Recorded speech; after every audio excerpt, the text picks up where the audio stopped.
Hello दोस्तों, आपका मार्गदर्शन पे बहुत बहुत स्वागत है। तो दोस्तों, आज मैं बात करने वाली हूँ आपके ही प्रश्नों के बारे में। तो जो प्रश्न आप अक्सर कमेंट बॉक्स में मुझसे पूछते हैं कि अगर आप व्रत कर रहे हैं और व्रत करने के दौरान आपकी मनोकामना पूरी नहीं हो रही है, तो ऐसे में आप क्या करें? व्रत को जारी रखें या जितने व्रत का आपने संकल्प लिया है उतने पे आप उद्यापन करें? और हाँ, किस तरह से व्रत करें आप कि आपकी मनोकामना पूरी हो? तो दोस्तों देखिए, संकल्प इसीलिए कराया जाता है, आपको इसीलिए बताया जाता है कि व्रत के शुरुआत में ही आपको संकल्प लेना है। तो संकल्प का मतलब यही होता है कि आपको उतने व्रत करने के बाद पूर्ण रूप से आपका उद्यापन करना जरूरी हो जाता है। संकल्प का मतलब यही होता है। तो कदापि ये विचार आप अपने मन में न लाएं कि आपकी मनोकामना पूरी नहीं हुई तो आप उद्यापन नहीं करेंगी और तब उद्यापन करेंगी या करेंगे जब आपकी मनोकामना पूरी हो जाती है। तो ऐसा विचार भी नहीं लाएं। आप जितने शुक्रवार का संकल्प लिए हैं, 11, 21, 51, जितने भी व्रत का आपने संकल्प लिया उसे पूर्ण करें और उद्यापन करें। अगली चीज़ आप समझ लीजिए कि कोई भी व्रत हो, कोई भी भगवान हो, देवता हो, वो आपकी इच्छा तभी पूर्ण करेंगे जब आपकी उनके ऊपर दृढ़ आस्था होती है, दृढ़ विश्वास होती है, तभी वो आपकी इच्छा पूर्ण करते हैं। एक चीज़ आप समझ लीजिए, देखिए हम भगवान से बहुत कुछ मांगते हैं, परंतु उन्हें देने के लिए हमारे पास कुछ सब्र भी नहीं होता है। सब्र जो कि बहुत ज़रूरी है। भक्ति और सब्र ये दोनों एक दूसरे का एक एक ही पहलू है, एक ही चीज़ के दो पहलू हैं। तो देख लीजिए, अगर हमारे अंदर इंतज़ार करने की, सब्र रखने की अगर भावना नहीं है तो भगवान भी हमारी परीक्षा लेते हैं और वो तब तक हमें पूरी तरह से अपनी परीक्षा में उलझा के रखते हैं जब तक हम पूर्ण रूप से उनके प्रति समर्पित नहीं हो जाते हैं।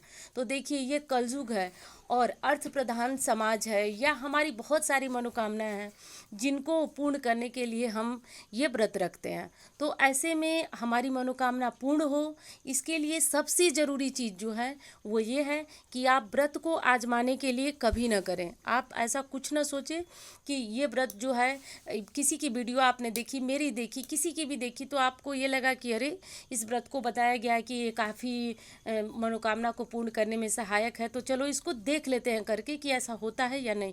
तो कभी इस तरह का विचार अपने मन में लाके व्रत मत शुरू कीजिए।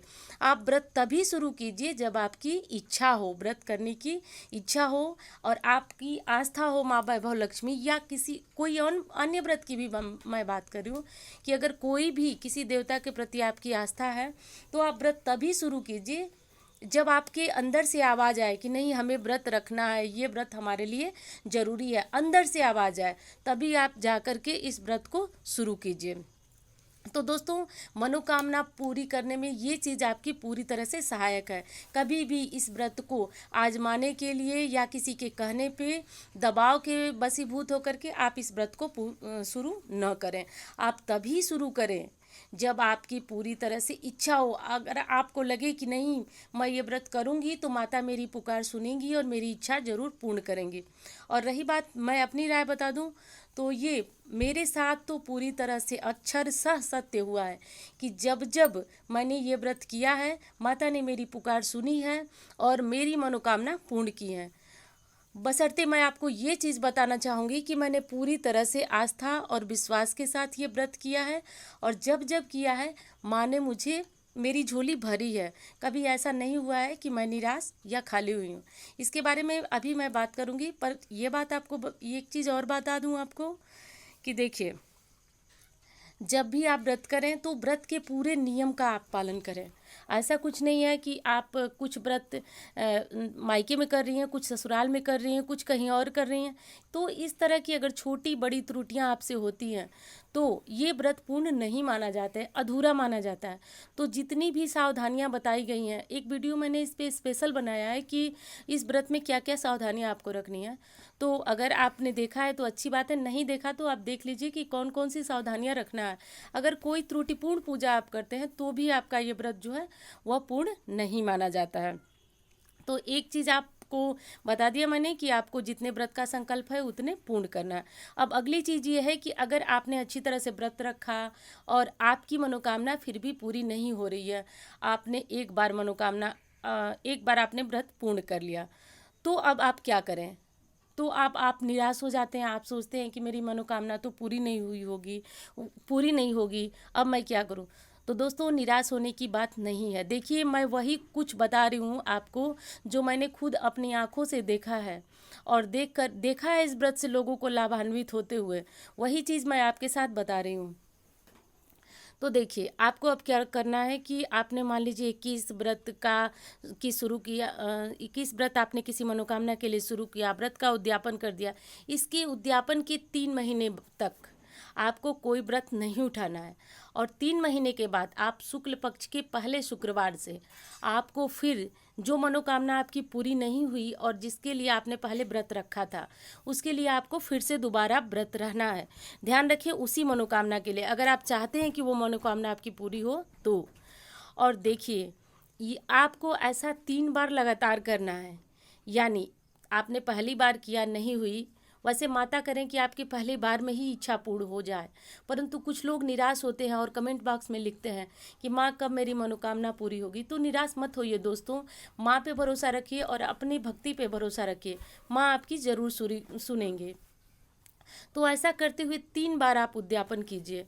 और ऐसा कहा जाता है कि माँ 3 बार के बाद, मैंने तो 1 से 2 बार में ही लोगों की ऐसी इच्छा पूर्ण होते हुए देखा था, जो वो 20 साल से एकदम उदास हो गए थे, उनकी इच्छा को माँ ने पूर्ण किया। ये अक्षरशः सत्य है। तो आपको इस बात पे विश्वास हो या ना हो, ये आपकी आस्था और भक्ति के, लेकिन मुझे विश्वास है और मेरे विश्वास पे ही माता ने मेरी विनती सुनी और सब कुछ, मतलब मैंने जो कुछ माता से मांगा वो माँ ने पूर्ण किया। पर कोई भी चीज़ आपको मांगते हुए ये ध्यान रखना है कि आप अपने हित के लिए मांगें, दूसरों की बुराई के लिए या दूसरों को नुकसान पहुंचाने के लिए आपको किसी तरह का कोई मतलब कुछ ऐसी चीज़ नहीं मांगना है जिससे दूसरों को नुकसान हो। हाँ, अपने फ़ायदे के लिए आप कोई मनोकामना रख सकते हैं। अगली चीज़, कमेंट बॉक्स में आप लोग पूछते हैं कि आपकी मनोकामना कितनी बार में पूर्ण हुई, तो मैंने बताया आपको। और दूसरी चीज़ है कि देखिए, आस्था और विश्वास ये कहने की बात नहीं है, ये महसूस करने की बात है। ये जो वीडियो मैं अब आपके लिए बना रही हूँ, ये मुझे किताब, जो माँ वैभव लक्ष्मी की किताब है, मुझे लगभग 10 साल पहले मिली थी। पर उस किताब को मैंने बहुत विधिवत पढ़ा भी, देखा, सब कुछ, मतलब जितना कुछ उसमें नियम लिखा हुआ था, जो कहानी थी, सब कुछ मैंने पढ़ा। पर मेरे अंदर वो एहसास नहीं जगा कि मुझे ये व्रत करना चाहिए, ये व्रत जो है इतना पावरफुल है, ऐसा कुछ एहसास ही नहीं जगा। मैं वो किताब ली और किसी ने मुझसे बोला भी कि ये व्रत रखना चाहिए, काफ़ी अच्छा होता है, लेकिन मैं ये व्रत नहीं रखी दोस्तों, इसलिए कि मेरी उस समय आस्था ही नहीं थी, विश्वास ही नहीं था मेरा। पर एक घटना घटी मेरे साथ कि एक लड़की थी और वो लड़की माता का व्रत रख रही थी और बिल्कुल जिस तरह से उस किताब में लिखा हुआ है, सारे नियम कायदे को वो पालन कर रही थी। बिल्कुल दिन भर किसी की चुगली नहीं करना, कुछ नहीं करना। और उसकी इतनी बड़ी मनोकामना थी, मतलब इतनी बड़ी का मतलब कि वो काफ़ी आर्थिक तंगी से जूझ रही थी और उस लड़की जो है काफ़ी उम्र की हो चुकी थी, उसकी शादी नहीं हो रही थी, पर उसका इतना अच्छा जीवन साथी मिला और बहुत अच्छी उसकी शादी हो गई। तो दोस्तों, ये जो प्रेरणा थी, ये जो बात थी, मेरे लिए प्रेरणा बन गई और मैं माता पे मेरी जो है अटूट श्रद्धा और विश्वास मुझे हो गया। और उसके बाद मैंने इस व्रत को शुरू किया और दोस्तों, मैं तो करती हूँ इस व्रत को। अब आपकी आस्था और विश्वास है। और देखिए, लोग कहते हैं कि पूजा पाठ जो है जितना हो सके छुपा के करना चाहिए, ऐसा कुछ नहीं करना चाहिए। तो मैं बता दूं कि ये व्रत जो है, इसको आप जितना बांटेंगे उतना आपके लिए पुण्यदायक होगा। बांटने का मतलब कि आपसे जितना हो सके माता का गुणगान करें, लोगों के सामने इनके व्रत का प्रचार प्रसार करें। और देखते हैं, उद्यापन के टाइम जो किताबें दी जाती हैं, उस किताब देने का यही उद्देश्य होता है कि ये व्रत ज़्यादा से ज़्यादा लोगों तक पहुँचे, क्योंकि हमारे द्वारा जितने लोगों तक ये व्रत पहुँचता है, उतने लोगों से हमें जो है, उतने लोगों पे माता की कृपा होती है और उससे अधिक हमारे ऊपर कृपा होती है, क्योंकि हमने इतने लोगों तक माता की भक्ति, आस्था और विश्वास का जो है प्रचार प्रसार किया। तो दोस्तों, उम्मीद करती हूँ ये वीडियो आपके लिए ज्ञानवर्धक रही होगी। मिलती हूँ एक इसी तरह की वीडियो के साथ। धन्यवाद।